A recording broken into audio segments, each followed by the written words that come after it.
네, 오늘은 추수감사 새벽기도 5번째 날입니다. 오늘은 레위기의 5가지 제사 가운데 마지막 5번째 제사인 속건제에 대해서 우리가 함께 말씀을 묵상하고자 합니다. 이 속건제라고 하는 말은 한자로 보게 되면 사실 우리가 일상에서는 잘 사용하지 않는 조금 어려운 한자를 사용하고 있습니다. 속이라고 하는 말은 화폐를 주고 무언가를 바꾸는 행위 혹은 지불하는 행위를 가리키는 말입니다. 그리고 건이라고 하는 말은 허물 건자를 써서 허물, 과실 또는 잘못이라고 하는 뜻을 가지고 있는 말입니다. 다시 말해서 무언가 실수하고 또 잘못한 행위로 인해서 값을 주어서 그 잘못을 해결한다 라고 하는 의미를 가지고 있는 말인 것입니다. 원어 성경에서는 속건제라고 하는 제사를 야샴이라고 하는 단어로 말을 합니다. 이 말의 의미는 허물 혹은 어떤 손실이나 손해로 인해서 드려야 하는 제사를 가리키는 말입니다. 자신의 허물로 인해서 자신의 어떤 실수로 인해서 누군가에게 손해를 끼쳤는데 이것을 배상한다 라고 하는 의미를 지니고 있는 제사가 바로 이 속건제인 것입니다. 즉 속건제 속에는 허물이나 잘못으로 인한 손해를 배상한다 라는 의미를 가지고 있습니다. 오늘은 우리가 레위기 5장과 6장의 말씀을 통해서 이 속건제의 의미에 대해서 잠깐 함께 말씀을 묵상하고자 합니다. 이 속건제는 어떠한 제사인 것일까요? 먼저 첫 번째로 속건제는 정당한 가치를 배상하는 제사입니다. 15절과 16절의 말씀을 우리가 자막을 보면서 함께 봉독하겠습니다. 누구든지 여호와의 성물에 대하여 부지 중에 범죄하였으면 여호와께 속건제를 드리되 내가 지정한 가치를 따라 성소의 세겔로 몇 세겔 은에 상당한 흠없는 순양을 양떼 중에서 끌어다가 속건제로 드려서 성물에 대한 잘못을 보상하되 그것의 5분의 1을 더하여 제사장에게 줄 것이요 제사장은 그 속건제 순양으로 그를 위하여 속죄한즉 그가 사함을 받으리라.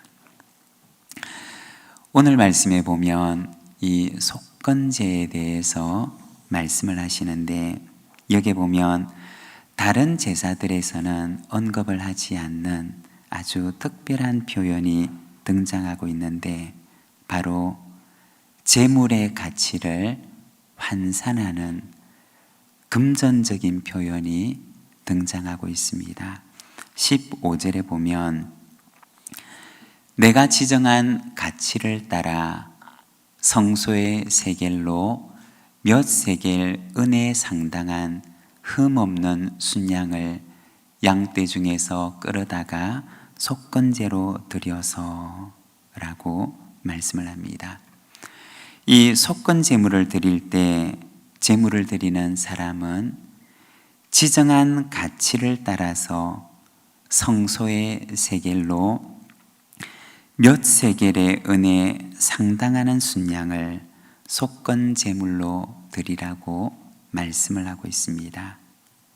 즉 드려지는 제물의 금전적인 가치에 대해서 언급을 하면서 말씀을 하고 있는 것입니다.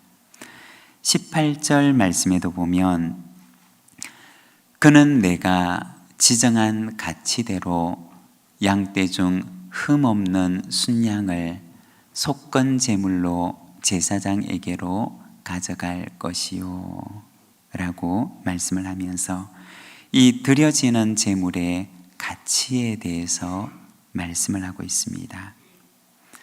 특히 6장으로 넘어가 보게 되면 거기에서 한 걸음 더 나아가서 만일에 누군가에게 어떤 피해나 손실을 입혔을 경우에는 속건 제물을 드리기 전에 먼저 그 손해나 피해를 배상하고 나서 속건 제물을 드릴 것을 말씀을 하고 있습니다.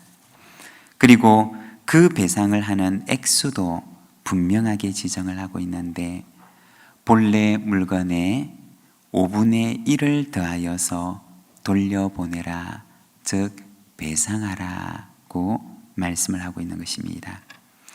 피해나 손실을 입힌 액수의 120%의 값을 배상할 것을 말씀하신 것입니다.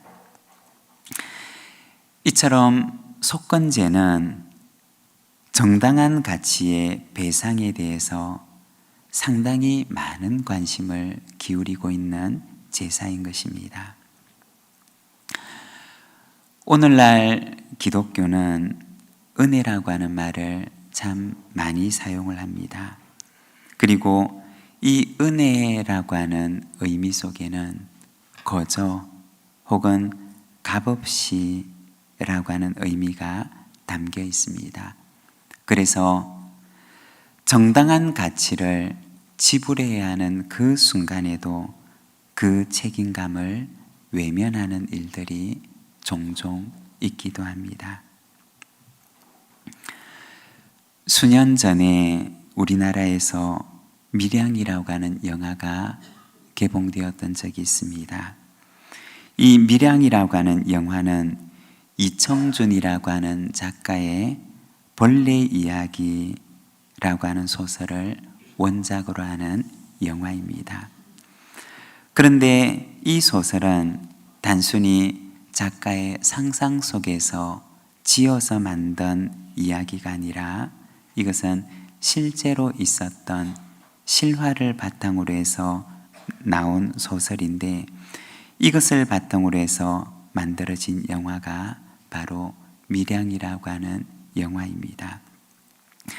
그 영화의 내용을 잠깐 소개를 하면 신혜라고 하는 주인공은 남편이 죽고 나서 밀양이라고 하는 곳으로 이사를 가게 됩니다.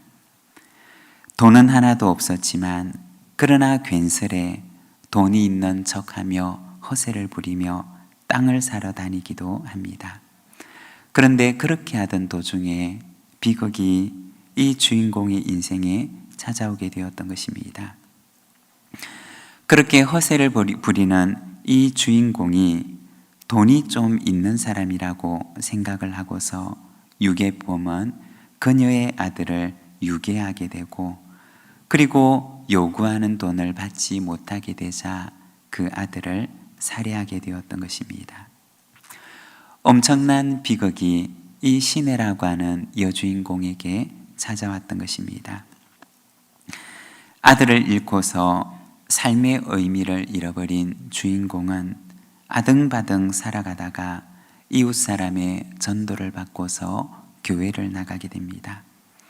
그리고 어느 날 이 주인공의 마음속에 아들을 죽였던 그 살인범을 면회를 가서 그에게 용서를 선언하고 그리고 자신도 이 지옥 같은 고통에서 벗어나고자 하는 마음이 생기게 됩니다. 그래서 주인공은 살인범을 면회를 가게 됩니다. 그리고 그동안 자초지종의 이야기들을 하게 됩니다. 자신은 신앙을 가지게 되었고 그리고 그 신앙의 힘으로써 살인범에게 용서와 사랑을 선언하기 위해서 지금 이렇게 찾아오게 되었음을 말합니다. 그런데 그 이야기를 들은 살인범도 말을 합니다. 자신도 감옥에서 전도를 받아서 신앙을 가지게 되었고 그리고 자신은 하나님께로부터 용서를 받게 되었다고 너무나 태연하게 이야기를 하게 됩니다. 그런데 그 말을 듣고서 이 주인공 시내는 넋을 잃고 면회를 바치고 나와서 예배당에 가서 손바닥으로 의자를 치면서 괴로워하게 됩니다. 영화에는 나타나 있지 않지만 원작 소설에서는 말하기를 내가 그를 아직 용서하지 않았는데 누가 나보다 먼저 그를 용서할 수 있단 말입니까? 라고 말을 하게 됩니다. 그리고 그녀는 그 후 기행적인 삶을 살아가게 됩니다. 실화를 바탕으로 해서 두고 만든 밀양이라고 하는 영화에 나오는 내용입니다. 한편으로 보면 반기독교적인 정서를 담고 있는 영화이기도 하고 또 다른 한편으로는 한국교회가 자신을 돌아보아야 하는 단면을 담고 있는 영화이기도 합니다.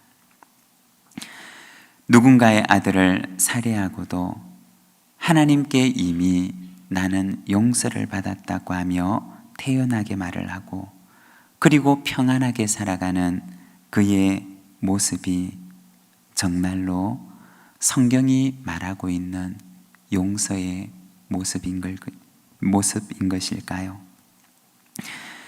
누군가에게 씻지 못할 상처와 피해와 손실을 입히고서도 하나님께만 재물을 가지고 나와서 속죄 제사를 드리면서 하나님과 나와의 관계에서만 용서를 구하게 되면 정말 모든 것들이 다 해결되는 것이 성경이 말하고 있는 용서의 의미인 것일까요?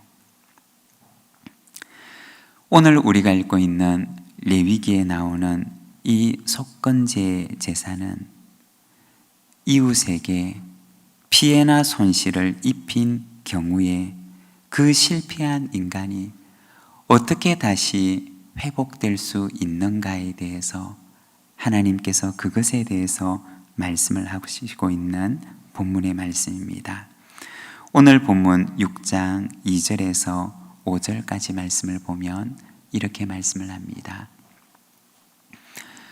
누구든지 여호와께 신실하지 못하여 범죄하되 곧 이웃이 맡긴 물건이나 전당물을 속이거나 도둑질하거나 착취하고도 사실을 부인하거나 남의 이런 물건을 줍고도 사실을 부인하여 거짓 맹세하는 등 사람이 이 모든 일 중에 하나라도 행하여 범죄하면 이는 죄를 범하였고 죄가 있는 자니 그 훔친 것이나 착취한 것이나 맡은 것이나 이런 물건을 주운 것이나 그 거짓 맹세한 모든 물건을 돌려보내되 곧 그 본래 물건의 5분의 1을 더하여 돌려보낼 것이니 그 죄가 드러난 날에 그 임자에게 줄 것이요. 여기에 보면 속건 제물을 가지고 와서 하나님 앞에 나오기 전에 먼저 해야 될 일이 있음을 말씀을 하고 있습니다. 바로 피해나 손실을 입힌 것에 대해서 정당한 배상, 즉 5분의 1을 더하여서 배상을 하고 난 후에 그는 속건 제물을 가지고 하나님 앞에 나올 것을 말씀하고 있는 것입니다. 그래야지만이 하나님께서 그 속건 제물을, 그 사람의 속건 제물을 받으시겠다라고 말씀을 하고 있는 것입니다. 우리가 실화를 바탕으로 만든 그 영화로 돌아가서 이렇게 가정을 해본다면, 만일에 살해를 했던 그 사람이 씻지 못할 상처를 입고 사랑과 용서를 선언하기 위해서 그 어머니가 그를 찾아오게 되었을 때 상처를 입고 살아가는 그 주인공의 상실한 마음과 그 감정을 온전하게 이해를 하고서 어떻게든 같이 아파하고 어떻게든 같이 괴로워하면서 그 어머니의 상실한 마음을 배상하고자 하는 태도를 그 마음속에 가졌더라면 이 영화의 그 일은 어떻게 되었을까요? 아마도 용서를 선언하기 위해서 용기를 가지고 그 살해범을 찾아왔던 그 어머니에게도 그 일은 보람이 되었을 것입니다. 내가 참 잘했구나. 내가 정말 힘들었지만 이 살해범을 용서하기 위해서 내가 용기를 내어서 찾아왔던 이 일이 참 잘한 것이구나 라는 생각을 하게 되었을 것입니다.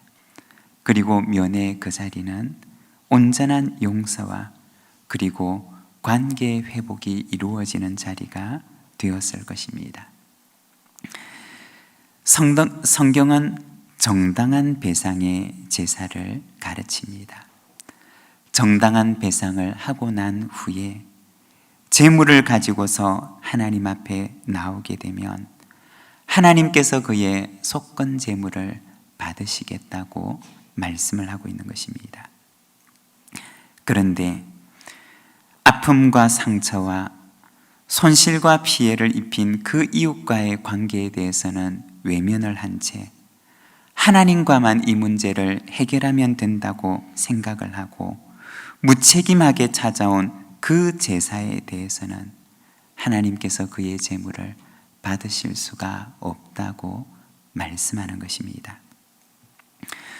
우리가 복음서의 말씀을 보게 되면 예수님을 통해서 복음의 말씀을 듣게 된 삭개오는 자신의 지난날의 삶을 회개하게 됩니다. 그리고 누가복음 19장 8절 말씀을 보게 되면 그는 이렇게 고백을 합니다.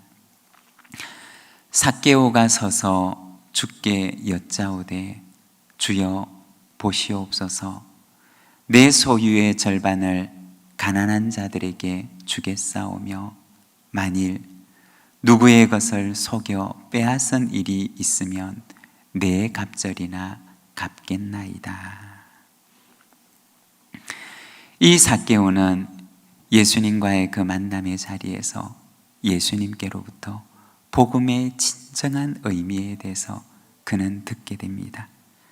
그리고 그의 가슴 속에서 견딜 수 없는 회개의 마음이 일어나게 됩니다. 그리고 그는 말하기를 주님, 만일에 제가 누군가에게 피해나 손해를 입힌 것이 있다면 그러면 정당하고 온전한 배상을 하겠습니다 라고 주님 앞에 고백을 합니다. 그리고 누가복음 19장 9절 말씀을 보게 되면 그렇게 말하는 삭개오에게 주님께서는 말씀하십니다. 오늘 구원이 이 집에 이르렀으니 이 사람도 아브라함의 자손이로다 라고 선언을 하십니다. 예수님께로부터 복음의 말씀을 듣고 그리고 진정한 변화가 바로 이 삭개오에게 일어났던 것입니다. 여러분, 우리의 삶 속에도 진정한 복음의 변화가 일어나기를 원합니다. 진정한 속건제의 의미가 우리의 삶 속에도 회복되기를 원합니다. 어쩌면 세상은 교회로부터 이러한 진정한 변화를 기다리고 있는지 모릅니다. 이웃과의 관계는 외면한 채 하나님과 관계에서만 내가 모든 것을 해결하면 되지라고 이야기를 하는 복음과는 다른 삶을 살아가고 있는 교회를 향하여 어쩌면 세상은 복음에 합당한 진정한 변화의 그리스도인을 기다리고 있는지 모른다는 것입니다. 사랑하는 여러분, 우리의 삶 속에 세상이 알 수 있는, 세상이 진정으로 느낄 수 있는, 세상이 그 교회 속에서 희망을 찾을 수 있는 진정한 속건제의 의미가 우리의 삶 속에 온전히 회복되기를 소망합니다. 그리고 두 번째, 속건제는 우리를 위하여 배상하신 제사입니다. 이사야서 53장 4절에서 6절의 말씀을 우리가 함께 봉독하겠습니다. 그는 실로 우리의 질고를 지고 우리의 슬픔을 당하였거늘 우리는 생각하기를 그는 징벌을 받아 하나님께 맞으며 고난을 당한다 하였노라. 그가 찔림은 우리의 허물 때문이요 그가 상함은 우리의 죄악 때문이라. 그가 징계를 받음으로 우리는 평화를 누리고 그가 채찍에 맞음으로 우리는 나음을 받았도다. 우리는 다 양 같아서 그릇 행하여 각기 제 길로 갔거늘 여호와께서는 우리 모두의 죄악을 그에게 담당시키셨도다. 아멘. 이 이사야서 말씀을 보게 되면 우리가 져야 할 허물, 우리가 져야 할 죄악의 짐을 대신 지고 고난의 값을 치르신 예수 그리스도에 대해서 말씀을 합니다. 6절 말씀을 보게 되면 우리 모두의 죄악을 그에게 담당시키셨도다 라고 말씀을 합니다. 그리고 이어지는 10절과 11절의 말씀을 보게 되면 여호와께서 그에게 상함을 받게 하시기를 원하사 질고를 당하게 하셨은즉 그의 영혼을 속건 제물로 드리기에 이르면 그가 씨를 보게 되며 그의 날은 길 것이요 또 그의 손으로 여호와께서 기뻐하시는 뜻을 성취하리로다. 그가 자기 영혼에 수고한 것을 보고 만족하게 여길 것이라. 나의 의로운 종이 자기 지식으로 많은 사람을 의롭게 하며 또 그들의 죄악을 친히 담당하리로다. 여기 10절 말씀을 보게 되면 속건 제물로 드려진 하나님의 아들 예수 그리스도에 대해서 말씀을 합니다. 성경에 나오는 죄라고 하는 말은 빚이라고 하는 의미를 지니고 있는 말입니다. 허물에 대해서 정당한 배상이 필요한 것처럼 죄에 대해서 정당한 지불이 필요하다고 하는 말인 것입니다. 그런데 이사야서 53장의 말씀을 보게 되면 우리의 허물을 위해서, 우리의 죄를 위해서 속건 제물이 되어서 배상의 제사를 드리신 분이 계시는데 그분이 바로 예수 그리스도이심을 말씀하십니다.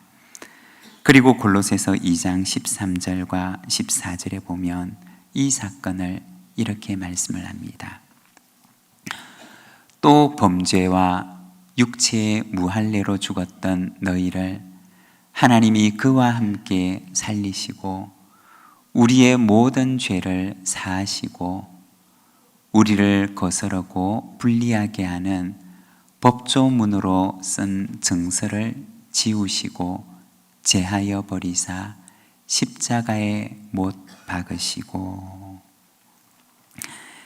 여기에 보면 우리를 거스르고 불리하게 하는 법조문으로 쓴 증서를 지우시고 제하여 버리사 십자가에 못 박으셨다고 말씀을 하고 있습니다.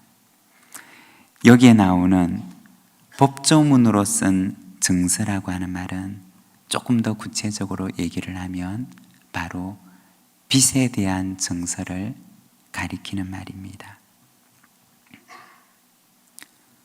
우리가 지게 되었던 우리의 빚에 대한 증서를 가리키는 말입니다. 예수님께서는 속건 제물로 드려짐으로 인해서 우리에 대한 빚의 증서를 십자가에 못 박으셨음을 말씀하는 것입니다. 이것이 바로 우리를 위하여 이루어진 배상의 제사 예수님의 속건제인 것입니다.